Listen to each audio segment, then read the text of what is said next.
morning, student. Welcome back in this class. I hope you are healthy and safe at your home. This is the class 9, subject social science. And today we will discuss about chapter number 2 of history, and the topic name is Socialism in Europe and the Russian Revolution. And this is the lecture 2nd. Student, firstly we will recall previous lecture, and previous lecture we have discussed about the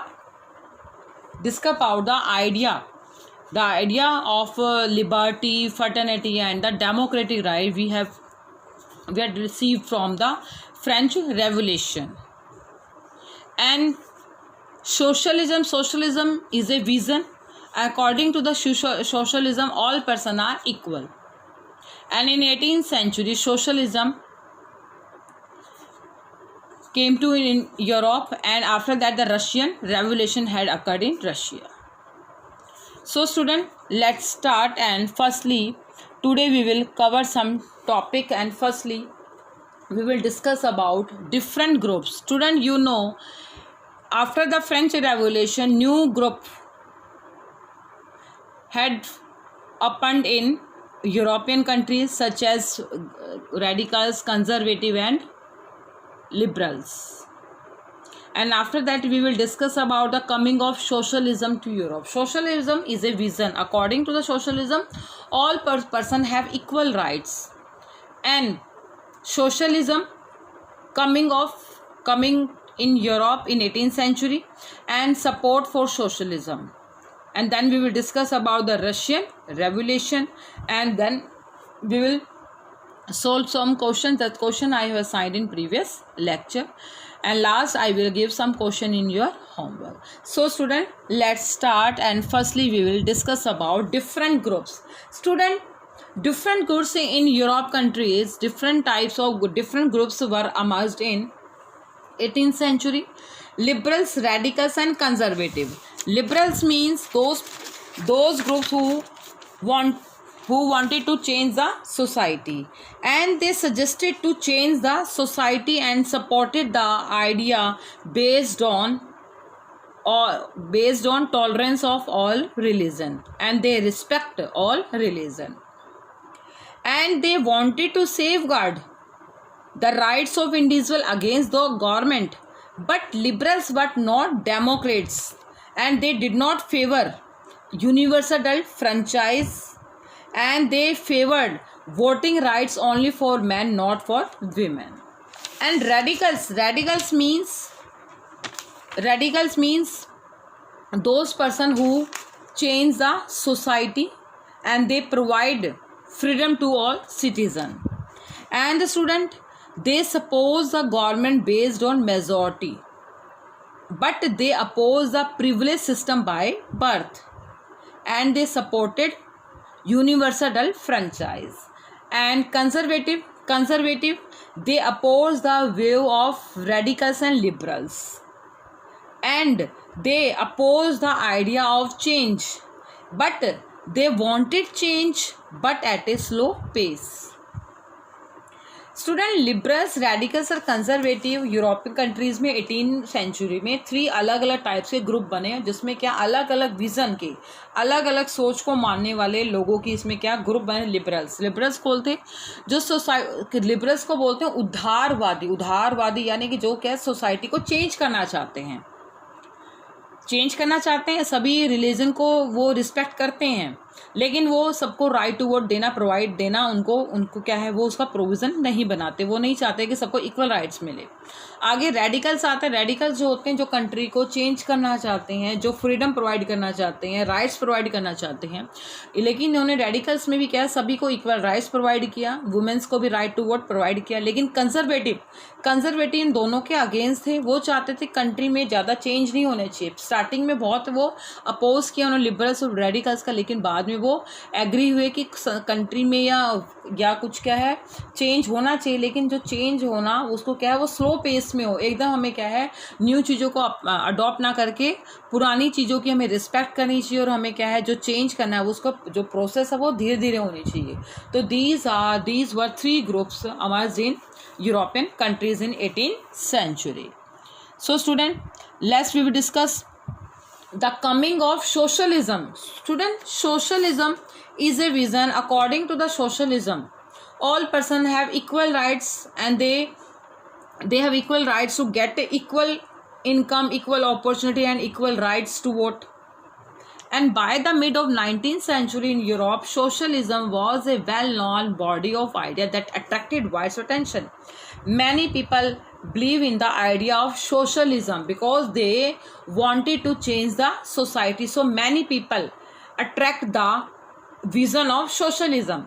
बेटा 19th century में क्या हुआ, Europe में socialism के प्रति बहुत सारे लोगों की क्या हो गया, अट्रैक्ट करने लगे. उनके जो विज़न थे लोगों को उन्होंने बहुत ज़्यादा अट्रैक्ट किया. सब लोग सोशलिज्म की विज़न की तरफ अट्रैक्ट हुए 19th सेंचुरी में, क्योंकि सोशलिज्म का जो मेन पर्पज़ है, because socialist were against the idea of private property but had different ideas on how a society without property could operate. क्योंकि सोशलिस्ट थे, they were oppose the idea of private property. वो नहीं चाहते थे कि सबके private property तो हो, लेकिन वो चाहते थे कि प्राइवेट प्रॉपर्टी में क्या है, सबको इक्वली राइट्स मिले, ताकि सबको इनकम क्या हो, इक्वली मिले, ताकि सबके पास क्या हो, इनकम के रिसोर्सेज इक्वली हो. कोऑपरेटिव का मीन्स है group of people, means association of people working together and earning profit and dividing profit according to work done. According to the theory of socialism, they believed in cooperative system, and in cooperative means association people, जहाँ पे लोग group of people work together, earning together and dividing profit according to their work. यानी काम इकट्ठा करते हैं, profit earn करते हैं, और प्रॉफिट को क्या इक्वल इनको क्या करना चाहिए, डिस्ट्रीब्यूट करना चाहिए. जो जितना वर्क करता है उसको उसी के वर्क के अकॉर्डिंग क्या मिलना चाहिए, काम इनको पैसे दिए जाने चाहिए, ताकि सभी को क्या है, इक्वल अपॉर्चुनिटी मिल सके. तो एक सोशलिज्म का जो विज़न था वो था इक्वलिटी बेस्ड था. And some socialist had different vision and they believed in the idea of cooperative. काफ़ी सारे सोशलिस्ट ने क्या है, अलग अलग डिफरेंट अपने विज़न दिए. विज़न यानी कि विचार दिए अपने अपने, उन्होंने उनके थिंकर थे, उनके बिलीव करते थे कोऑपरेटिव. तो उनमें जो मेन थे वो थे Robert Owen, Louis Blanc, Karl Marx, Friedrich Engels. तो ये थे, एंड वो थे they socialist were against the idea of private property. They were against the idea of private property. And let's see what were the vision of different socialists. Firstly, we will discuss about Louis Blanc, and his time period was 1813 to 1882, and he was a French socialist who wanted the government to encourage cooperative and replace capitalist enterprises. These cooperative were association of people who produced goods together and divided the profit according to the work done by member. Student, यहाँ पे क्या है कि main जो socialist थे, socialist were oppose the theory of private property. तो Louis Blanc was a French socialist. France के क्या थे, ये फ्रांस के रहने वाले थे, फ्रांस के सोशलिस्ट थे लुइस ब्लांक. और वो चाहते थे कि गवर्नमेंट को कोऑपरेटिव सिस्टम को एनकरेज करना चाहिए. वो चाहते थे कि गवर्नमेंट क्या करे, कोऑपरेटिव सिस्टम को एनकरेज करे और कैपिटल सिस्टम को क्या कर दिया, रिमूव कर दिया जाए, ताकि क्या है, सबको इक्वल अपॉर्चुनिटी मिले, इक्वल इनकम क्या है और डिस्ट्रीब्यूट किया जा सके. और सबसे कोई भी अकेला पर्सन कुछ नहीं कर सकता जब तक क्या है, गवर्नमेंट उसके लिए इनिशिएटिव ना ले. यानी कि कोई भी अगर सोसाइटी में चेंज करना है तो गवर्नमेंट को उसको चेंज करने के लिए क्या लेना चाहिए, स्टेप लेना चाहिए. बिकॉज कोऑपरेटिव का मतलब, क्योंकि वो बिलीव करते थे कोऑपरेटिव, और कोऑपरेटिव का मतलब है all people work together and earning together and divide the profit according to the work done by member. And the Louis Blanc was a French socialist, and according to the theory of Louis Blanc, he was opposed the private property and they encouraged cooperative system, and they want to replace capitalist system from the country. And next, Robert Owen. And Robert Owen time period is 1771 to 1858. He believed in setting of cooperative community called New Harmony in Indiana, USA. Robert Owen belonged to England and they formed a new cooperative community in USA. USA is called Indiana. उन्होंने क्या है अपनी सोच को बताने के लिए, अपने विज़न को प्रमोट करने के लिए उन्होंने एक कम्युनिटी बनाई. उस कम्युनिटी का नाम था न्यू हार्मनी इन यूएसए को क्या कहा था, इंडियाना. वहाँ पे एक न्यू हार्मनी के नाम से कम्युनिटी बनाई और वो बिलीव करते थे कि सभी को क्या है कम्युनिटी के अकॉर्डिंग काम करना चाहिए और जो भी प्रॉफिट अर्न किया जाता है उसको इक्वली डिस्ट्रीब्यूट करना चाहिए. And through collective individual initiative उन्होंने कहा कि कोई भी अकेला पर्सन कुछ भी न्यू थॉट को इम्प्लीमेंट नहीं कर सकता.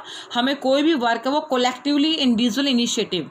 दे बिलीव्ड इन कोलेक्टिव इंडिविजुअल इनिशिएटिव. वो चाहते थे कि गवर्नमेंट को क्या करना चाहिए, इनिशिएटिव लेना चाहिए. गवर्नमेंट को नई स्कीम लानी चाहिए जिसके अकॉर्डिंग जिसको क्या मिल सके, इक्वली क्या किया जा सके, डिस्ट्रीब्यूशन प्रोवाइड किया जा सके. According to the Robert Owen and he was belong to England.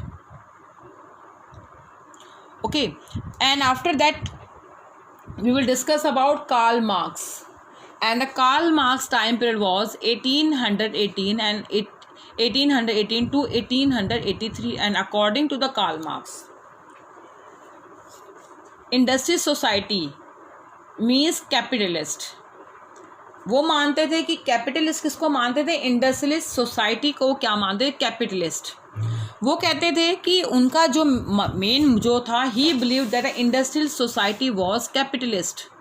यानी कि इंडस्ट्रियल सोसाइटी जिसके पास इंडस्ट्री है, यानी जो इंडस्ट्री का ऑनर है वो क्या होता है, कैपिटलिस्ट होते हैं. क्या होते हैं, कैपिटलिस्ट होते हैं. जिसके पास अपने प्रॉफिट को अर्न करना चाहते हैं, वो ज़्यादा से अपने प्रॉफिट को इंक्रीज़ करना चाहते हैं, वो होते हैं कैपिटलिस्ट. और industrial society they believed in the capitalist system. वो अपने प्रॉफिट को ज़्यादा अर्न करना चाहते हैं.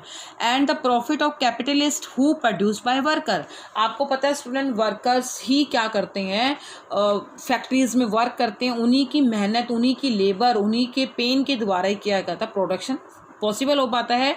तो वो मानते थे कि जो भी प्रॉफिट है वो इक्वली डिस्ट्रीब्यूट होना चाहिए. लेकिन क्या है, जो इंडस्ट्री के ऑनर होते हैं, जो वहाँ के हेड होते हैं, वो क्या करते हैं, प्रॉफिट का ज़्यादा शेयर अपने पास रखे और कम पार्ट ही उनको क्या है, वर्कर्स को प्रोवाइड करते हैं.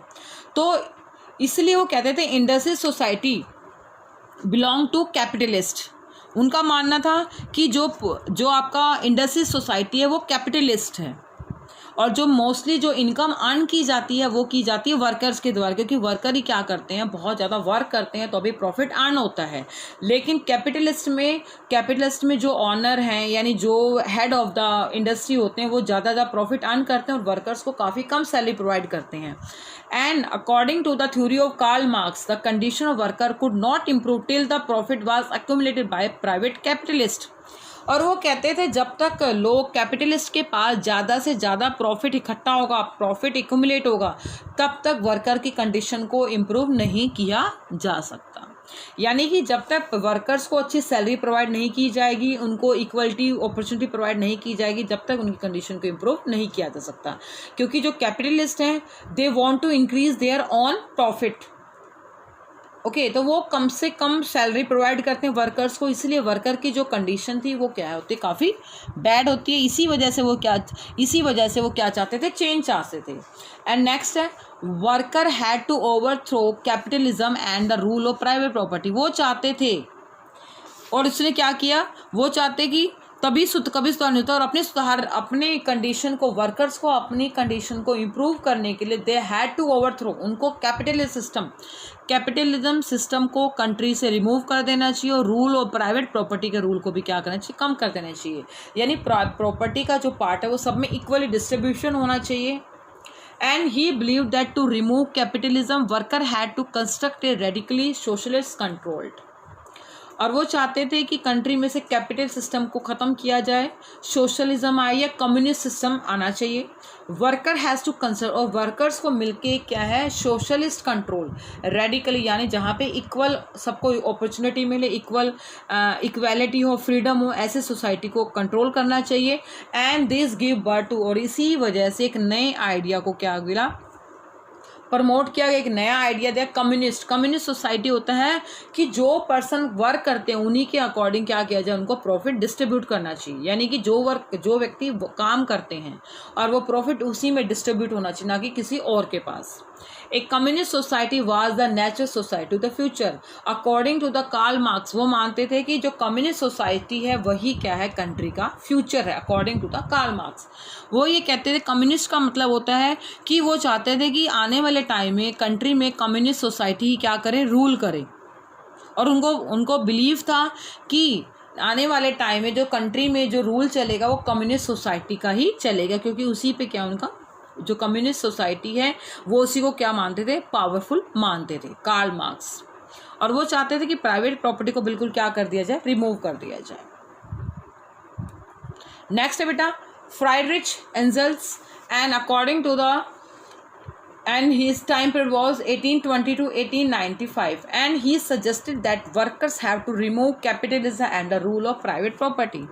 और इसी के सेम फ्राइडरिच एंजल्स ने भी यही, दोनों ने सेम अपने दिए थे, अपने व्यूज़ रखे थे, वही यही चाहते थे कि वर्कर्स को कैपिटलिस्ट सिस्टम को रिमूव कर देना चाहिए और प्राइवेट प्रॉपर्टी का जो रूल है, यानी जो रूल बाय कैपिटलिस्ट, यानी कैपिटल जो कंपनी के ऑनर होते हैं, जो ज़्यादा प्रॉफिट अपने पास रखते हैं, उन सिस्टम को रिमूव कर देना चाहिए और प्राइवेट प्रॉपर्टी के सिस्टम को भी कंट्री से बिल्कुल रिमूव करना चाहिए, ताकि सबको क्या मिल सके, इक्वल अपॉर्चुनिटी प्रोवाइड की जा सके।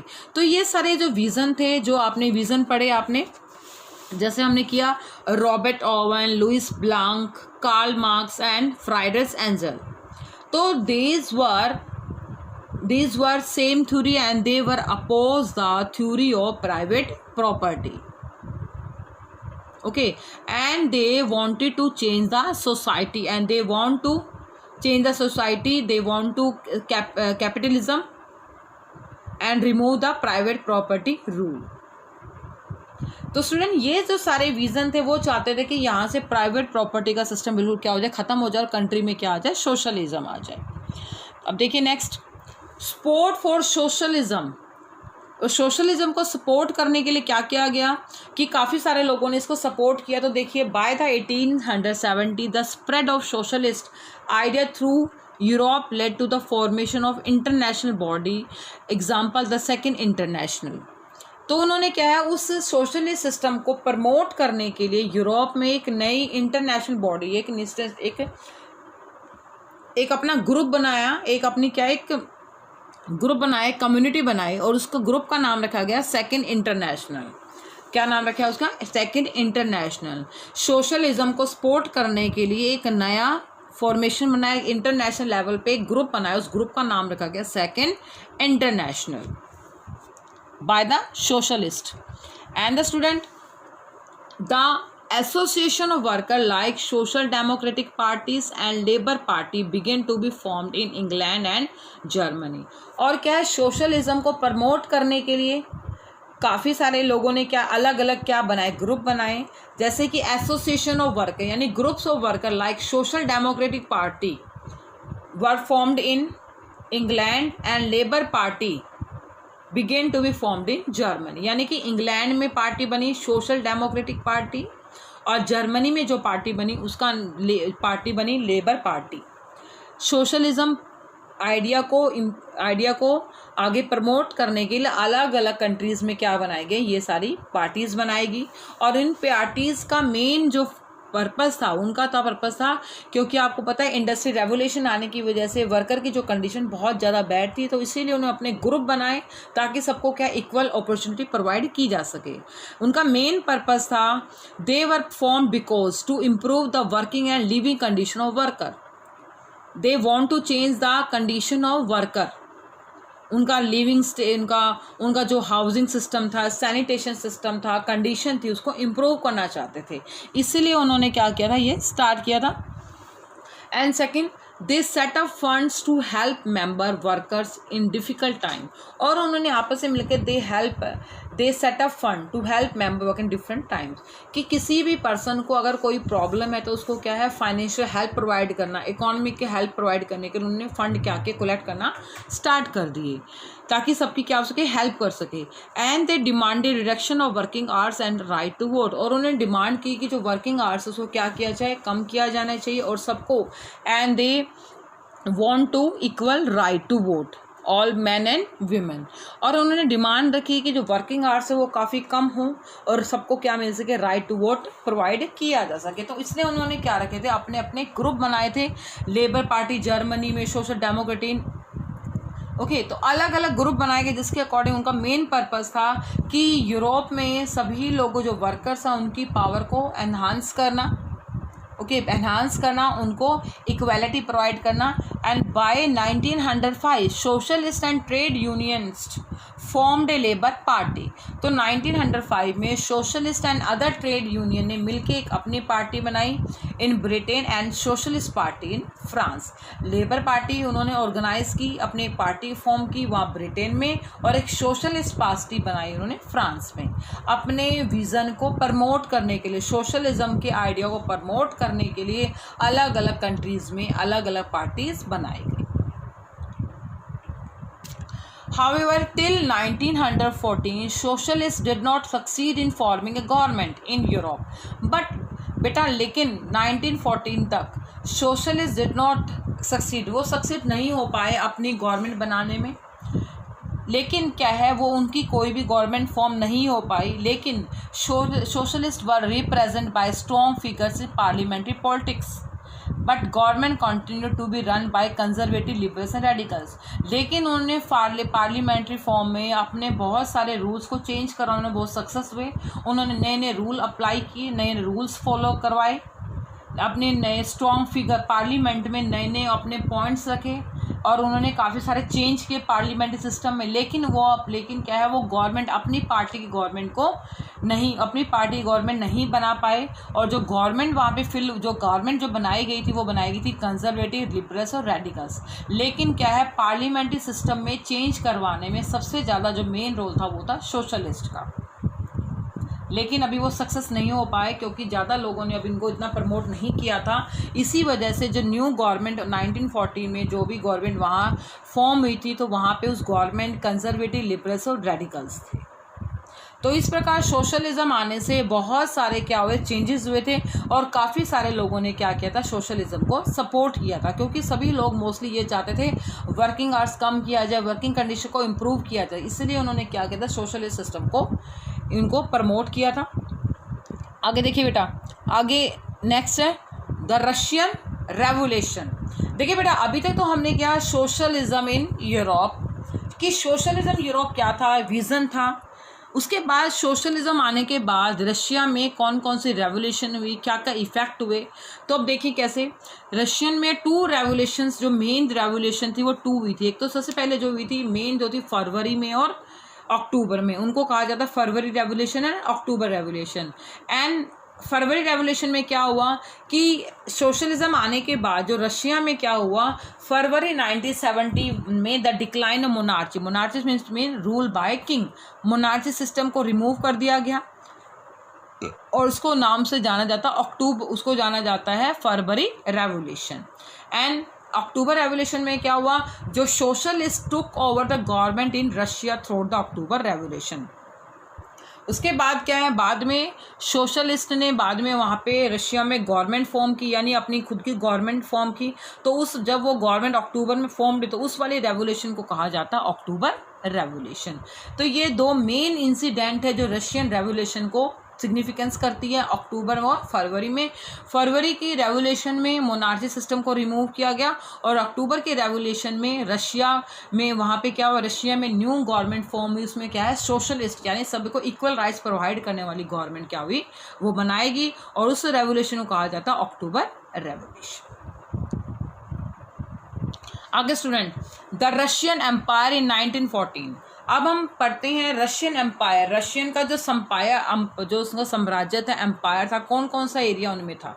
1914 according to the date of 1914 Tsar Nicholas second rule Russia empire. Russia में जो कंट्रोल था वो जार निकोलस का था, उसके जो साम्राज्य था, उसका जो एरिया था, उसमें सारा कंट्रोल जार निकोलस का था। And the Russia empire include territory around Moscow. जो रशिया एम्पायर के अकॉर्डिंग जो जो इंक्लूड थे बेटा वो थे उनके एम्पायर में, यानी जो अब रशिया और जो पहले के रशिया वो क्या थे, सेम नहीं थे। उस समय जो एम्पायर में उनके इंक्लूडेड था, जो जो एरिया इंक्लूड था आसपास का टेरिटरी जो थी वो थी present Moscow, present day Finland, Latvia, Lithuania, Estonia and some parts of Poland, Ukraine and Belarus. Okay तो ये उस टाइम क्या थे, रशियन एम्पायर के पार्ट्स होते थे। एंड रशियन एम्पायर यहाँ पे भी क्या करते थे, रूल करते थे Tsar Nicholas. And they empire stretches to the Pacific and comprise today central Asia. और जो साम्राज्य है, जो उसका एम्पायर है, वो पैसिफिक ओशियन तक क्या हुआ था, फैला हुआ था। और जो आज क्या है, सेंट्रल एशिया जो स्टेट हैं जैसे जॉर्जिया, आर्मेनिया है, अर्जेनिया, अजरबैजान जो क्या आते हैं सेंट्रल एशिया स्टेट के अंदर ही आते हैं।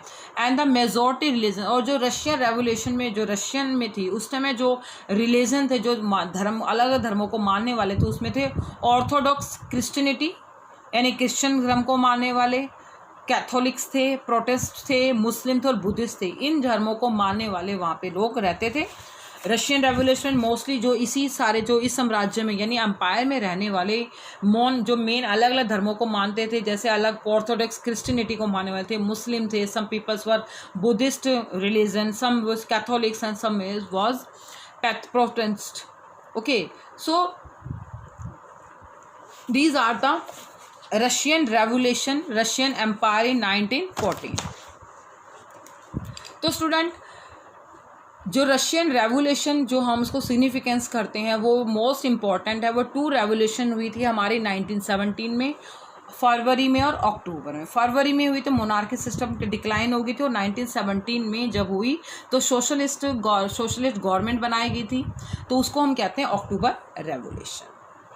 Okay student, and today your homework solution, do following question. First is what were the views of liberal in 19th century Europe regarding universal adult franchise? And answer is the liberals were opposed to universal adult franchise. They felt that only man or property should have the right to vote, and they also did not want the vote for women according to the liberals theory. And question number 2, who were radicals? And answer, radicals were the ones who wanted a nation in which government was based on the majority of a country population, and they opposed the privileges of great land owner and wealthy factory owner. And question number 3, who all wanted revolutions to put an end to monarchical system? Some nationalists, liberals and radicals wanted to overthrow monarchy from the country. Question number 4, what were the views of liberals about the transformation of society in the 18th century? And the answer is, liberals wanted a nation which tolerated all religions. They opposed the uncontrolled power of dynastic ruler. They wanted to safeguard the right of individual against governments. Okay, and they supported a representative elected parliamentary government and independent judiciary. And 5th, liberals were not democrat as they did not favor universal adult franchise, and they favored voting rights only for women and not for women. Question number 5th, what problems were brought by industrialization? Answer, working hours often long, wages were poor, unemployment was common due to low demand for industrial goods, housing and sanitation were problems since towns were grown rapidly. These were problems brought by industrialization. And question number 6, what were the idols of conservatives? And answer is they were opposed the radicals and liberals. They believed that the past had to be respected and change had to be brought about through a slow basis. Okay, student. And student, today your homework. What was the socialist system? Who was Robert Owen? Question number 3. Name 2 famous socialists who introduced a communist system. Question number 4. Which socialist parties were formed in Germany, Britain and France? And 5th, which religion were followed in Russian Empire? Question number 6. Which territories were included in Russian Empire? And all students, all questions done in your fair notebook. Thank you.